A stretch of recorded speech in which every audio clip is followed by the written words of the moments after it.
This first story we're going to talk about, first political story, we talked about Guns N' Roses, but that wasn't really a story. That was just me being a fanboy. The first story we're going to talk about is this Pineapple Express. And, I was hesitant to talk about this, but before the news of Afghanistan, totally fades away from the memory and it's no longer in the United States psyche, I thought it was important to talk about this. And for those of you that haven't heard, it's a fascinating story. I would read about it. A couple ex-Navy SEALs, ex-Special Forces operators, some of them whose name you might know, Tim Kennedy, who's this badass in Texas who owns a jiu-jitsu gym, still shoots like every other day. He's probably in better shape now than he was when he was in the SEAL teams. He's an ex-Navy SEAL. He's kind of a very boisterous, outspoken kind of like a social media influencer who also happened to be a Navy SEAL previously and a professional UFC fighter. Him and a bunch of other ex-Special Forces operators who are no longer in the military banded together, created this kind of like straight out of the movies Pineapple Express Special Forces team, went to Afghanistan when the shit was hitting the fan and they couldn't get people into the airport. And they basically went outside of the wire. So outside of the safety of the area of the airport, outside of the safety of the established military, a U.S. military zone. And they went into Kabul and they rescued people. They got, whether it was aid workers or U.S. citizens or translators or people who were stuck in the city behind Taliban lines or Taliban checkpoints. They went in, they got them, they got into the airport to safety.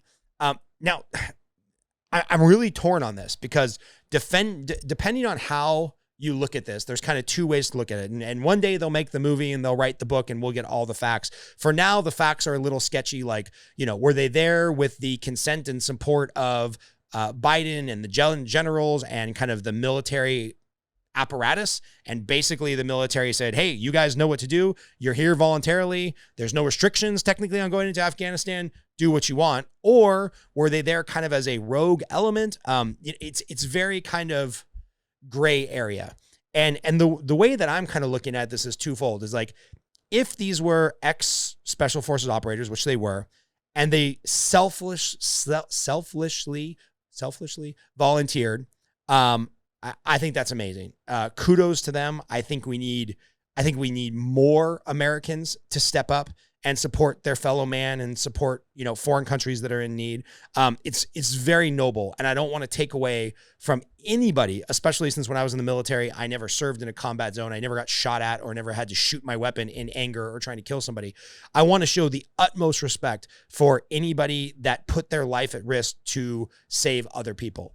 And then funny story, it's Pineapple Express because I guess they were like texting the symbol of a pineapple so that as the people were either coming through the gutters and the shit-filled, disgusting, trying to get into the base, or they had to get to the base, they had like a screenshot on their phone of a pineapple, which is kind of funny because like an upside down pineapple means you're a swinger. So I think the pineapple symbol was kind of funny, kind of tongue in cheek. Anyway, I digress.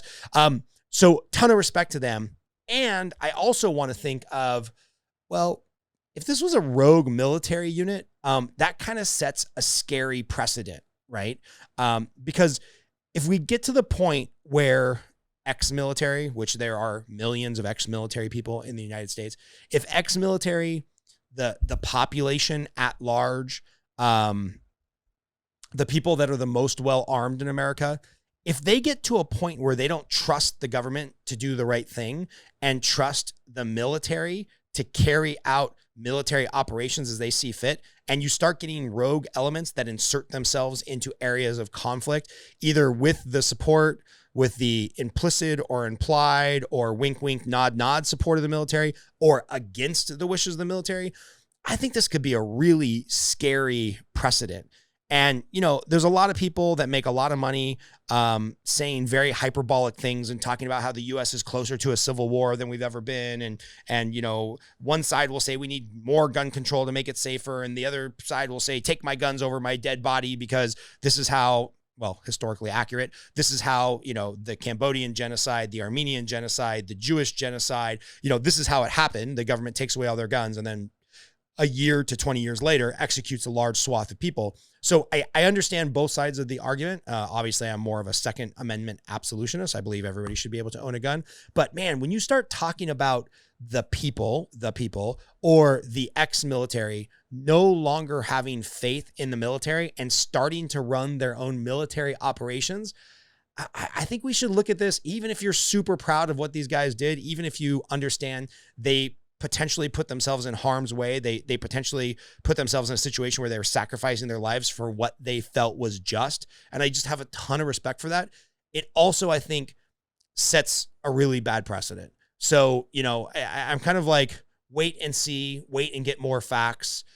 Wait to see and hear the interviews when these people are interviewed. Wait to see if there's any intervention from the State Department or the armed forces on either saying yay or nay, this was a good thing or a bad thing, or we condemn this, or yes, they were supported by normal military operations. I'm going to wait and hold judgment, but I'm just thinking there's probably two ways that we could look at this, and I'm hoping it becomes more clear which way we should look at it as more facts come out, which, by the way, is probably what most Americans should be doing, because we make so many knee-jerk reactions, and it's all about who can get the first YouTube video out there and who can get the first hot take and what news media organization can break the story the fastest.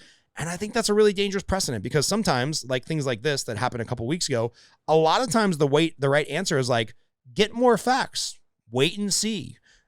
Form your opinion based off of like firsthand accounts or interviews or people that were actually there discussing it, or what goes down over the next couple months. So we'll see how this develops, but it'll be interesting if Pineapple Express is a one-off crazy situation that we may never see again, or is this the new normal where Americans will not only arm themselves, but they will continue either post-military training or without military training to train themselves in the civilian world on combat tactics and just insert themselves into skirmishes around the world.